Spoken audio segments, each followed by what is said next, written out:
गौतम बुद्ध के जीवन के कई प्रेरक प्रसंग हैं। गौतम बुद्ध की कहानियां हमें सुखी और सफल जीवन जीने के सूत्र बताती हैं। गौतम बुद्ध स्टोरी अपने दोस्तों के साथ शेयर जरूर करें। परेशानियों से डरे नहीं, उनका सामना करें। गौतम बुद्ध कौशाम्बी नगर में रह रहे थे।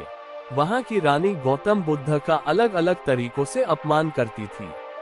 रानी ने अपने कुछ लोग बुद्ध को अपमानित करने के लिए और परेशान करने के लिए उनके पीछे लगा दिए थे।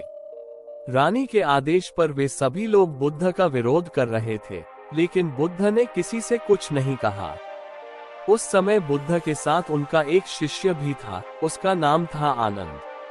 आनंद ने बुद्ध से कहा, मैं लगातार देख रहा हूँ कि ये लोग जानबूझकर हमारा अपमान कर रहे हैं। जहाँ हमारा अपमान होता है, ऐसी जगह हमें नहीं रुकना चाहिए। बुद्ध ने आनंद से पूछा, हम कहाँ जाएंगे? आनंद ने कहा, किसी और जगह चले जाएंगे जहाँ ऐसे लोग ना हो। बुद्ध बोले, अगर वहाँ भी ऐसी ही परेशानियों बनी तो फिर कहाँ जाएंगे और हम कब तक भागते रहेंगे? अपमान भी एक समस्या है। हम अहिंसा, धैर्य के साथ विनम्रता और शालीनता से ऐसे लोगों का सामना करेंगे।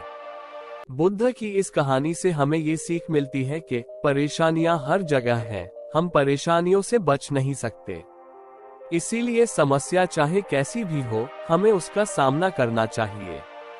किसी व्यक्ति के लिए पहले से ही कोई राय न बनाए। गौतम बुद्ध का एक खास शिष्य धम्माराम आश्रम में अपना काम करता और काम पूरा होने के बाद वह एकांत में चला जाता था। वो किसी से ज्यादा बातचीत भी नहीं करता था। जब धम्माराम एकांत में ज्यादा रहने लगा तो अन्य शिष्यों को लगा कि इसे घमंड हो गया है। शिष्यों ने बुद्ध से धम्माराम की शिकायतें करनी शुरू कर दी। एक दिन बुद्ध ने धम्माराम से सभी शिष्यों के सामने पूछा, तुम ऐसा क्यों करते हो? धम्माराम बोला, आपने कहा है कि कुछ दिनों में आप ये संसार छोड़े देंगे, तो मैंने ये विचार किया है कि जब आप चले जाएंगे तो हमारे पास सीखने के लिए क्या रहेगा। इसीलिए मैंने ये तय किया कि मैं एकांत और मौन को समझ लूं, ठीक से सीख लूं। ये दो काम आपके जीते जी मैं करना चाहता हूँ।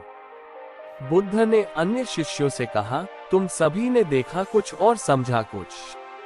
तुम्हारी आदत है कि तुम दूसरों की बुराई करते हो, इसीलिए तुम सभी ने धम्माराम की अच्छी बात को भी गलत रूप में लिया।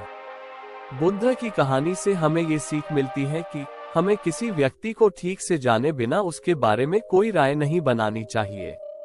अगर कोई अच्छी बात सीखना चाहते हैं तो घमंड छोड़ दें। एक दिन बुद्ध के शिष्य आनंद ने पूछा, आप प्रवचन देते समय ऊंचे स्थान पर बैठते हैं और सुनने वाले नीचे बैठते हैं, ऐसा क्यों? बुद्ध ने आनंद से कहा, एक बात बताओ, क्या तुमने कभी किसी झरने से पानी पिया है? आनंद बोला, हाँ, मैंने झरने से पानी पिया है। बुद्ध ने पूछा, तुमने पानी कैसे पिया? आनंद ने कहा, झरना ऊपर से बह रहा था, मैं झरने के नीचे खड़ा हो गया और पानी पी लिया। बुद्ध बोले, अगर झरने से पानी पीना है तो नीचे ही खड़े होना पड़ेगा। जो सत्संग, कथा या प्रवचन होता है, उसमें कहने वाला ऊपर बैठता है। उस कथा का संदेश ग्रहण करना है तो सुनने वाले को नीचे ही बैठना होगा। नीचे बैठने से हमारे स्वभाव में विनम्रता आती है, हमें अच्छी बातों को जीवन में उतारने की प्रेरणा मिलती है। ऐसा करने से हमारा घमंड दूर होता है। बुद्ध की इस कहानी से हमें ये सीख मिलती है कि अगर कोई अच्छी बात सीखना चाहते हैं तो सबसे पहले अहंकार छोड़ देना चाहिए। इसके बाद विनम्रता के साथ ही अच्छी बातों को जीवन में उतारा जा सकता है।